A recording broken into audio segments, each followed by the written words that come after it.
Hey friends, welcome to my Mindful Munchkins channel. On this channel, I share strategies and tips on personal finance, healthy living, and resources for parents. One of the goals on this channel is to help everyone achieve financial independence so that we can all have more control over our time to do things that matter most to us. So if you haven't subscribed yet, make sure you subscribe today and turn on your notifications. So today I'm going to share 5 key takeaways from a personal finance book called The Psychology of Money by Morgan Housel. He gives timeless lessons about wealth, greed, and happiness. Here we go. There's a thin line between luck and risk, and a number of our outcomes are shaped by certain forces beyond our control and effort. Our success and failures are really never as good or as bad as it seems. Bill Gates once said, "Success is a lousy teacher. It seduces smart people into thinking they can't lose." When things are going well, we should acknowledge that not only effort, but also some degree of luck might have brought the success to us. And remember that luck's cousin, risk, can turn our story around just as quickly. And the same is true in the other direction.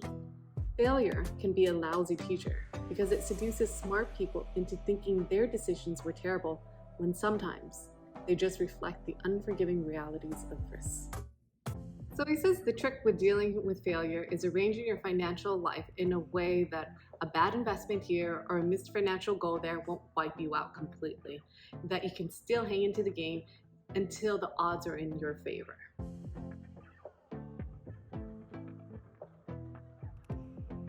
It's dangerous when the taste of having more money, more power, more prestige increases ambition faster than satisfaction. One step forward might push the financial goal 2 steps ahead, and you'll never feel like you're ahead. And the only way to catch up is to take greater amounts of risk. And life would be painful without a sense of enough. And enough is not too little. Enough is just realizing an insatiable appetite for more will push you to the point of regret. And there are many things never worth risking, no matter the potential gain. Reputation, freedom and independence, family and friends, and happiness.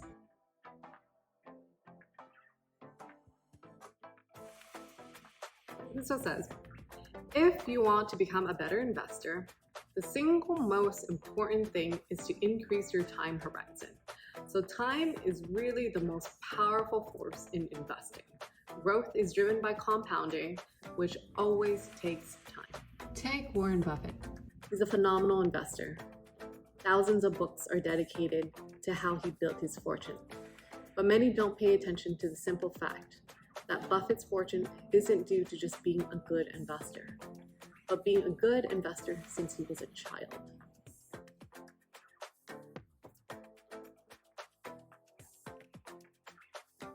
The real key to his success is that he's been a phenomenal investor for 3/4 of a century. His skill is investing, but his secret is time, and that's how compounding works.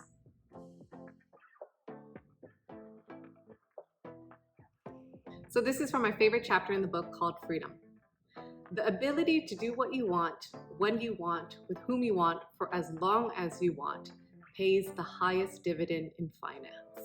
Money's greatest intrinsic value is the ability to give you control over your time. For instance, a small amount of wealth means the ability to take a few days off work when you're sick without breaking the bank. A bit more means waiting for a good job to come around after you've been laid off rather than having to take the first one. 6-month emergencies expenses means not being feared by your boss, knowing you won't be ruined if you take some time off to find a new job. More still means the ability to take a job with lower pay but flexible hours. Then there's retiring when you want to, instead of when you need to. When you realize that aligning money towards a life that lets you do what you want, when you want, with who you want, for as long as you want, has the greatest return on investment. There is research about the ability to have control over our time and happiness. In a study done by Angus Campbell, a psychologist at the University of Michigan, researched what made people happy. And he said you couldn't necessarily group them by income, geography, or education, because so many in each of those categories end up chronically unhappy.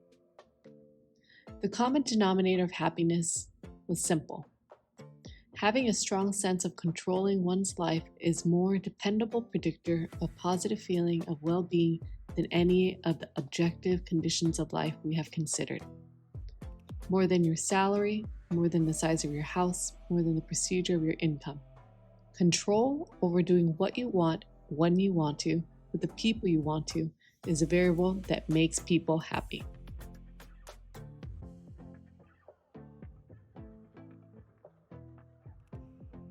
Saving money is the gap between your ego and your income, and wealth is what you don't see. So wealth is created by suppressing what you could buy today to what you could have more tomorrow. No matter how much you earn, you will never build wealth unless you put a lid on how much fun you can have with your money right now, today. Wealth is an option not yet taken to buy something later. Its value lies in offering you options, flexibility, and growth to one day purchase more stuff than you could right now. So what do you do with wealth if you don't spend it? Save. Save for the rainy days that are going to be inevitable throughout your life.